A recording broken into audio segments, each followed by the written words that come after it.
नमस्कार, आप देख रहे हैं आपका अपना चैनल भिवानी हलचल खबरों के संग में मैं हूं मनोज कुमार। आइए सबसे पहले डालते हैं नजर आज की हेडलाइंस पर। इंतकाल संबंधित शिकायतों पर डीसी महावीर कौशिक ने गांव गोलागढ़ के पटवारी को किया सस्पेंड। भिवानी शहर की 18 करोड़ रुपए लगाकर होगी साफ सफाई, बताया भवानी प्रताप सिंह ने। लंबित मांगों को लेकर आंगनवाड़ी वर्कर्स ने दिया 3 दिवसीय धरना। समस्या समाधान शिविर में फिर उठा सिविल अस्पताल की दीवार में पानी रिसने का मामला। और अब खबरें विस्तार से। भिवानी जिले के गांव गोलागढ़ में रात्रि ठहराव कार्यक्रम में इंतकाल संबंधित शिकायतों पर डीसी महावीर कौशिक ने पटवारी को सस्पेंड कर दिया। उन्होंने कहा कि काम में लापरवाही बर्दाश्त नहीं की जाएगी। डीसी ने ग्रामीणों की मांग पर गांव में पुस्तकालय बनवाने, व्यायामशाला का निर्माण करवाने के लिए पंचायत विभाग के अधिकारियों को निर्देश दिए। इस दौरान पुलिस अधीक्षक Nitish Agarwal, ADC doctor Munish Nagpal, SDM Mahesh Kumar, नगराधीश अनिल कुमार भी मौजूद रहे। उपायुक्त कौशिक ने कहा कि मुख्यमंत्री नायब सिंह सैनी के निर्देशानुसार जिला प्रशासन लोगों को सरकारी योजनाओं व नीतियों का लाभ देने के लिए प्रतिबद्ध है। मुख्यमंत्री की सोच है कि जिला प्रशासन के अधिकारी रात्रि कार्यक्रम के तहत गांव में पहुंचकर ग्रामीणों से सीधा संवाद करें और उनका समाधान करें। गोलागढ़ के रात्रि ठहराव कार्यक्रम में डीसी महावीर कौशिक ने ग्रामीणों से शाम लाती या सरकारी जमीन पर अवैध रूप से कब्जा नहीं करने की अपील की। उपायुक्त के समक्ष ग्रामीणों ने बिजली, पेयजल, परिवार पहचान पत्र की त्रुटियों को दुरुस्त करवाने, जमीन पैमाइश, अवैध कब्जे हटाने, गलियों को दुरुस्त करने, वृद्धावस्था पेंशन बनाने, तालाबों में पानी का प्रबंध करवाने, नौकरी के नाम पर धोखाधड़ी से हड़पे पैसे वापस दिलवाने और जोड़ खुदवाने जैसी समस्याएं रखी। उपायुक्त ने सभी समस्याओं को गौर से सुना और अधिकतर को मौके पर ही समाधान किया तथा शेष शिकायतें संबंधित विभागों के अधिकारियों को सौंपते हुए जल्द समाधान करवाने के निर्देश दिए। इसके साथ ही उन्होंने पंचायत विभाग के अधिकारियों को निर्देश दिए कि अवैध कब्जों से संबंधित शिकायतों को शीघ्र निपटारा करें, जमीन की पैमाइश कर आम रास्तों से अवैध कब्जे हटाएं। एसपी नीतीश अग्रवाल ने ग्रामीणों से आह्वान किया कि वे सरकार के निर्देशानुसार ड्रग के खिलाफ चलाए गए अभियान में जिला प्रशासन का साथ दें। उन्होंने युवाओं को ड्रग से सेवन से बचाने का आह्वान किया। उन्होंने कहा कि गांव में किसी भी प्रकार की असामाजिक गतिविधि न होने दें। गांव में संदिग्ध व्यक्तियों को दिखाई होने की सूचना तुरंत प्रभाव से पुलिस को दें। सरकार के आदेश अनुसार सप्ताह में एक बार जो पुलिस विभाग के और सभी एसडीएम साहिबान हैं, सभी डीएसपीज, एसडीएम्स, एसपी और डीसी की कोऑर्डिनेशन मीटिंग होती है। उसमें लैंड ऑर्डर को प्रॉपर रिव्यू किया जाता है। इसके अलावा दूसरे जो दिशा निर्देश हैं सरकार के, उसमें रात्रि ठहराव के बारे में है। तो महीने में एक बार एसपी और डीसी को जिला स्तरीय रात्रि ठहराव करना होता है और महीने में एक बार है उपमंडल स्तर का भी रात्रि ठहराव होता है। तो इस कड़ी में हमने अभी तक 2 रात्रि ठहराव किए। पहले एक रात्रि ठहराव हमने फुलपुरा गांव में किया था और कल 25 तारीख को गोलागढ़ गांव है उसमें किया था। तो वहाँ पे लोगों की जो भागीदारी है वो बहुत ज़्यादा थी। लोगों में बहुत उत्साह था और बढ़ चढ़ कर लोगों ने इसमें हिस्सा लिया। गोलागढ़ ही नहीं बल्कि आसपास के गांव के लोग भी आए और 90 शिकायतें आई थी रात्रि ठहराव के दौरान। उसमें जो कुछ शिकायतें हैं वो इंतकाल दर्ज न होने के कारण थी और कुछ शिकायतें हैं वो क्रीड विभाग की थी और बाकी शिकायतें हैं अन्य विभागों की थी, जिसमें चाहे वो गली से नाजायज कब्जा हटाने से संबंधित थी या पंचायत की भूमि से नाजायज कब्जा हटाने से संबंधित थी। तो इनको हमने संबंधित जो अधिकारी हैं उनको दिशा निर्देश दिए गए हैं। और उसी की बात ये थी कि लगभग 15 जो बुढ़ापा पेंशन के केसेस थे गोलागढ़ गांव के, वो कल मौके पे ही जो सोशल वेलफेयर डिपार्टमेंट है उन्होंने वहाँ पे स्वीकृत किए और लोगों को इसका काफ़ी फायदा हुआ है। तो गोलागढ़ गांव के पटवारी हैं, उनके बारे में शिकायत आई थी कि उसका व्यवहार है लोगों के प्रति रूखा है और सही व्यवहार नहीं करता है और भ्रष्टाचार की शिकायतें भी आई थी। उसके हमने निलंबन आदेश जारी कर दिए। नगर परिषद चेयरपर्सन प्रीति भवानी की अध्यक्षता में नगर परिषद के हाउस मीटिंग में पार्षदों ने अपने अपने वार्ड के विकास कार्यों के लिए मुद्दे रखे। शहर के सौंदर्यीकरण, विकास कार्य, सीवरेज, सड़क मार्ग, स्ट्रीट लाइट्स के नवीनीकरण के लिए करोड़ों रुपयों का टेंडर पास किया गया। मीटिंग के बाद चेयरपर्सन प्रतिनिधि भवानी प्रताप सिंह ने पत्रकारों से रूबरू होते हुए बताया कि मीटिंग में नगर परिषद की सीमा में 35 अनधिकृत कॉलोनियों में से बची हुई 26 अनधिकृत कॉलोनियों को अधिकृत कराए जाने की बात रखी गई। उन्होंने कहा कि 9 कॉलोनीज हाल ही में अधिकृत हुई हैं। चेयरपर्सन प्रतिनिधि भवानी प्रताप सिंह ने बताया कि शहर में Rohtak road, circular road, Hansi road की एनओसी लेकर इनका सौंदर्यीकरण के लिए टेंडर तैयार किया गया है, तो वहीं 5.25 करोड़ रुपए की लागत से माल गोदाम रोड का टेंडर पास किया गया। उन्होंने कहा कि नगर परिषद की सीमा में बरसाती और गंदे नालों की सफाई कार्य कर निर्णय लिया गया है। कुछ कार्य जारी हैं तो कुछ कार्य जल्द शुरू होंगे। उन्होंने कहा कि हाल ही में अधिकृत कराई गई 9 कॉलोनियों के अंदर ड्रोन से सर्वेक्षण कराकर प्रॉपर्टी आईडी बनाई जाएंगी व बाकी बची कॉलोनियां भी सरकार से स्वीकृत करवाई जाएंगी। कहा कि बैठक में शहर के अंदर साफ सफाई व्यवस्था, निर्माण कार्य कराए जाने से संबंधी करोड़ के विकास कार्यों पर चर्चा की। आज हमारे नगर परिषद में बजट की और साधारण बैठक का आयोजन हुआ है और बजट को लेकर के 119 करोड़ का लगभग का हमारा 119 करोड़ 65 लाख का हमारा ये बजट का आज ये हमारा जो प्रस्ताव था, प्रस्ताव सबने सहमति से पास किया है। और साधारण बैठक के अंदर जो विकास कार्यों को लेकर के और अन्य कार्य को लेकर एक स्वस्थ चर्चा हुई, बड़े शांति प्रिय और प्रेम पूर्वक माहौल के अंदर सारा मीटिंग का हमारा आयोजन हुआ। सभी साथियों ने शहर के विकास के लिए अपने अपने सुझाव दिए और कुछ समस्याओं के ऊपर चर्चा भी की और सबका सहयोग से और सबके साथ से आज बैठक का सफल आयोजन रहा। डेवलपमेंट काम का है, वार्डों के अंदर जो गलियां बनानी है, हमारे तो सौंदर्यीकरण का कार्य जो हमारा प्रगति पे है उसको लेकर सुझाव भी दिए गए हैं। उसमें स्ट्रीट लाइट को लेकर कुछ छोटी मोटी समस्याएं थी, समस्याओं का समाधान भी हमने जल्द से जल्द करने की व्यवस्था की है। कॉलोनियों के ऊपर जो हमारा कुछ चर्चाएं थी, जो कुछ कॉलोनियां हमारी रह गई हैं, 9 कॉलोनियां हमारी जो अनुपूर्ण कॉलोनियां थी वो तो हमारी स्वीकृत हरियाणा सरकार ने हमें दे दी है, लेकिन उसके बाद जो हमारे 26 कॉलोनियां अभी ऐसी हैं जो बहुत जल्द इन कॉलोनियों को भी सरकार के द्वारा अधिकृत कर दिया जाएगा और अप्रूव कर दिया जाएगा, जिसके बाद इन कॉलोनियों के अंदर विकास कार्य एक तेज गति से हो पाएंगे। क्या कार्य तो हमारे लगभग तो जितने भी शहर के अंदर विकास कार्य थे हमने पिछली बैठकों के अंदर सबको स्वीकृति देकर के सर्वसम्मति से और उनके लिए जो राशि थी सबको आवंटित कर चुके हैं। उन सबके टेंडर प्रक्रिया शुरू हो चुकी है। एक भी ऐसा कोई बड़ा कार्य नहीं है जो भी लंबित हो, किसी प्रकार से किसी स्तर पर उसकी शुरुआत ना हुई हो।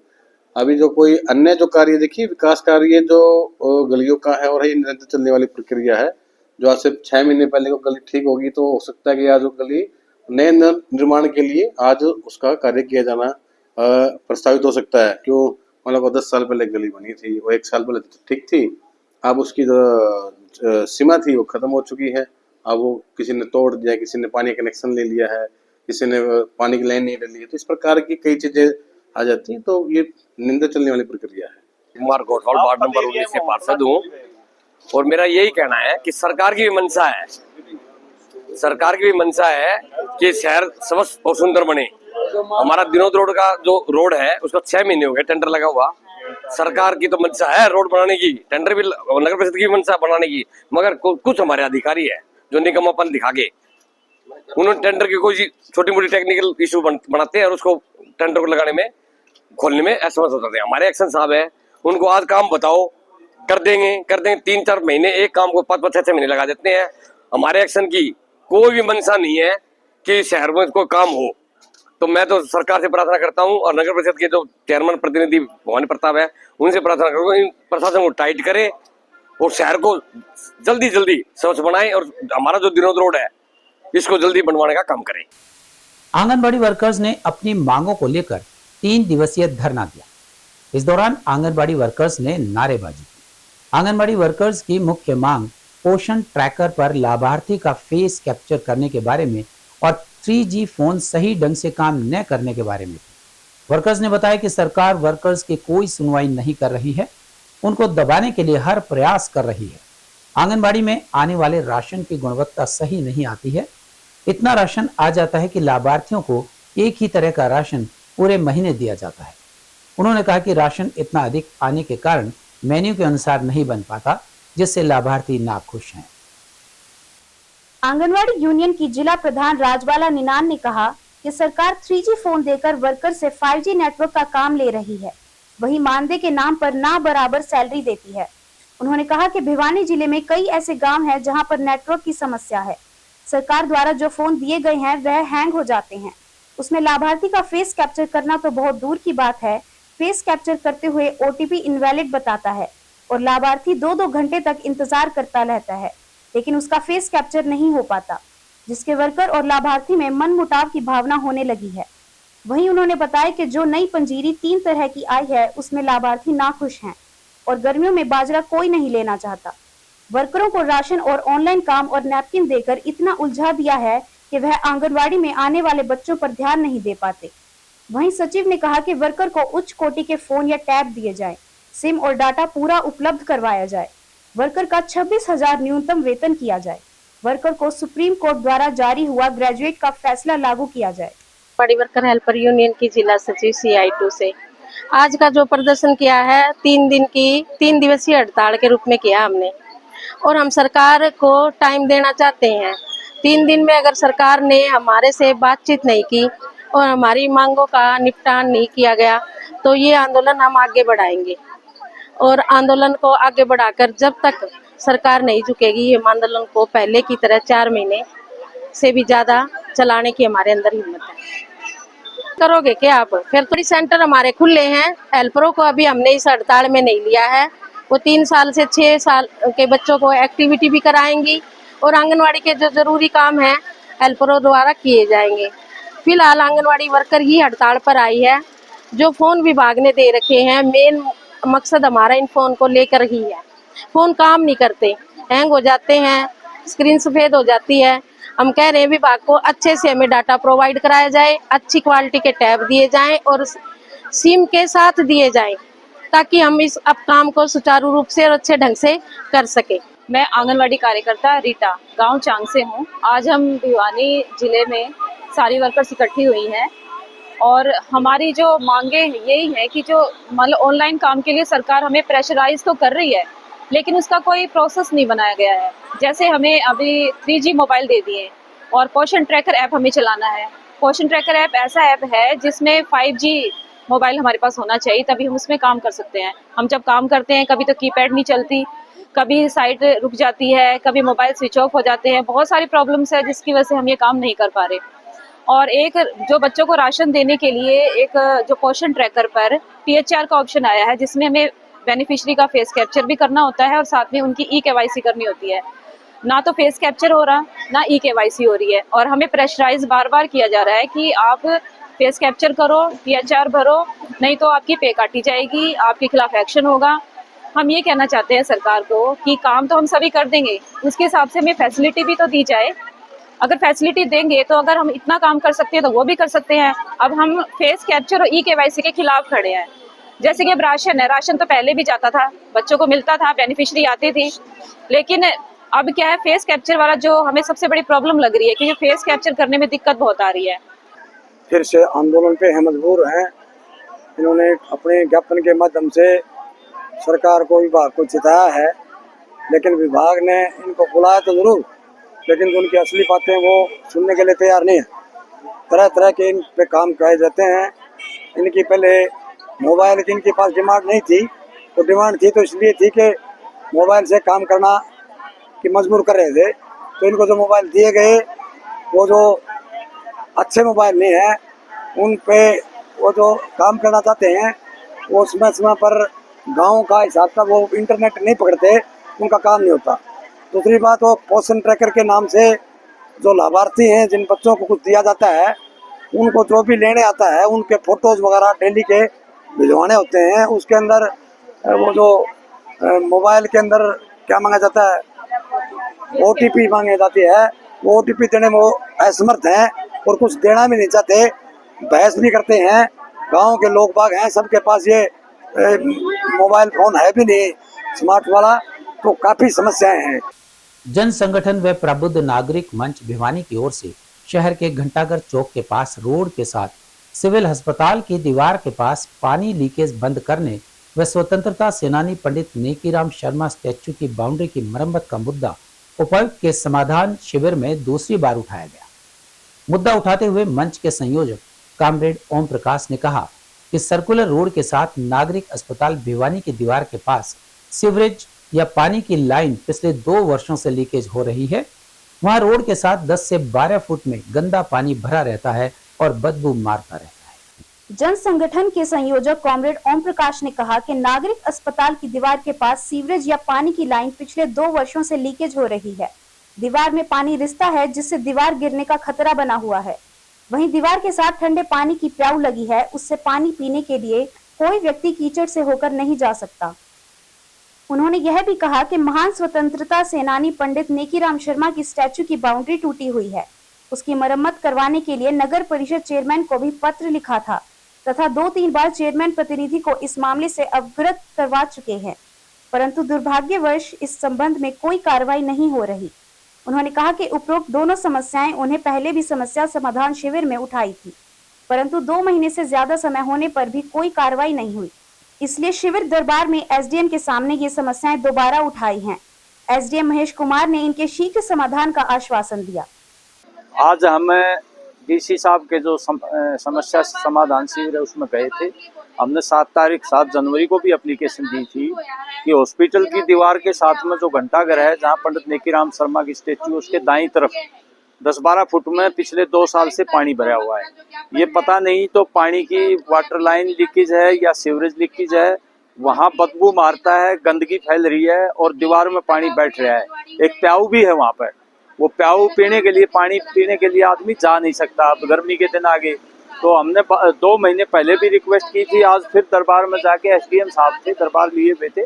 हमने बोला है साहब ये 2-2.5 महीने हो गए, हम पहले भी आए थे, पिछले 2 साल से कोई महकमा इसकी तरफ ध्यान नहीं दे रहा। ये नगर परिषद में है या पब्लिक हेल्थ अभियांत्रिक विभाग में, किसमें हमें नहीं मालूम, लेकिन कोई परवाह नहीं कर रहा। चेयरमैन साहब को भी हमने लेटर लिखा था कि भाई इसको ठीक किया जाए। और एक साथ में पंडित नेकीराम शर्मा की स्टेचू है जो हमारे महान स्वतंत्रता सेनानी रहे पूरे देश के और इस इलाके के, उनकी स्टेचू के 4 दीवारी भी गिरी पड़ी है, पाए गिरे पड़े हैं, उनको भी ठीक करवाने के लिए हमने बोला है। लेकिन इन दोनों समस्याओं के प्रति प्रशासन का और विभिन्न विभागों का, संबंधित विभागों का बहुत ही उपेक्षापूर्ण रवैया है। जो आज हम समस्या शिविर में, समाधान शिविर में ज्ञापन देकर के आए हैं उपायुक्त महोदय को, ये 7 जनवरी को भी दिया था। और शहर में जगह जगह सड़क पार करके खड्डे बने हुए हैं जो एक्सीडेंट का भी कारण हो सकता है। इस शहर के अंदर एक साइड में सौंदर्यीकरण पे सरकार खर्चा कर रही है, दूसरी साइड में सिविल हॉस्पिटल के पास और स्वतंत्रता सेनानी जिनकी देश की आज़ादी के अंदर अहम भूमिका है, पंडित नेकीराम का जो स्टेचू लगा है वह घंटाघर पे, वहाँ वो भी टूटा हुआ है, उसकी 4 दीवारी टूटी हुई है। नगर परिषद चेयरमैन को भी हम कई बार अवगत करा चुके हैं और पत्र भी सौंप चुके हैं। तो यदि समय रहते प्रशासन और नगर परिषद के अधिकारी इसकी तरफ ध्यान नहीं देंगे तो लोकल जनता को लेकर के हम इस आंदोलन करने के लिए मजबूर हैं। और अब चलते चलते हरियाणा के शिक्षा विभाग ने राज्य भर में बिना मान्यता और अनुमति के संचालित हो रहे 282 स्कूलों पर कड़ा रुख अपनाया है। निदेशक माध्यमिक शिक्षा हरियाणा द्वारा जारी किए गए आदेश में स्पष्ट किया गया है कि इन स्कूल्स को आगामी शैक्षणिक सत्र 2024-25 से बंद किया जाएगा और विद्यार्थियों को इन संस्थानों में प्रवेश नहीं देने के निर्देश जारी किए गए हैं। हरियाणा स्कूल शिक्षा नियम 2003 के उल्लंघन के मामलों को लेकर हाई कोर्ट में दायर जनहित याचिका में इन अनधिकृत स्कूल्स पर कड़ी कार्यवाही की मांग की गई थी। शिक्षा विभाग ने पहले भी सभी जिला शिक्षा अधिकारियों से इन स्कूल्स की सूची मांगी थी और यह सुनिश्चित करने के निर्देश भी दिए थे कि अभिभावकों को इनके बारे में जागरूक किया जाए, लेकिन अभी तक कई जिलों से इस संबंध में अनुपालना रिपोर्ट प्राप्त नहीं हुई है। हरियाणा में निजी शिक्षा क्षेत्र में अनधिकृत स्कूल्स की भरमार से शिक्षा माफियों के बढ़ते प्रभाव का संकेत मिलता है। ऐसे स्कूल्स बिना आवश्यक बुनियादी सुविधाओं, योग्य शिक्षकों और सरकारी मान्यता के ही चल रहे हैं, जिससे विद्यार्थियों की शिक्षा का स्तर प्रभावित होता है। इन स्कूल से निकले बच्चों को भविष्य में उच्च शिक्षा और नौकरी के अवसरों में कठिनाइयों का सामना करना पड़ सकता है, क्योंकि बिना मान्यता प्राप्त स्कूल्स की डिग्री कई संस्थानों द्वारा अमान्य कर दी जाती है। यह सवाल भी उठता है कि जब ये 282 स्कूल्स बिना अनुमति के चल रहे थे तो शिक्षा विभाग अब तक क्या कर रहा था। शिक्षा विशेषज्ञों का मानना है कि इस समस्या का समाधान केवल स्कूल्स बंद करने से नहीं होगा, बल्कि सरकार को यह भी सुनिश्चित करना होगा कि सभी बच्चों को मान्यता प्राप्त और गुणवत्तापूर्ण शिक्षा मिले। और अब जाने से पहले एक नजर आज की हेडलाइंस पर। इंतकाल संबंधित शिकायतों पर डीसी महावीर कौशिक ने गांव गोलागढ़ के पटवारी को किया सस्पेंड। भिवानी शहर की 18 करोड़ रुपए लगाकर होगी साफ सफाई, बताया भवानी प्रताप सिंह ने। लंबित मांगों को लेकर आंगनवाड़ी वर्कर्स ने दिया 3 दिवसीय धरना। समस्या समाधान शिविर में फिर उठा सिविल अस्पताल की दीवार में पानी रिसने का मामला। हमारे आज के अंक में बस इतना ही। अगले अंक के लिए देखते रहिएगा आपका अपना चैनल भिवानी हालचाल।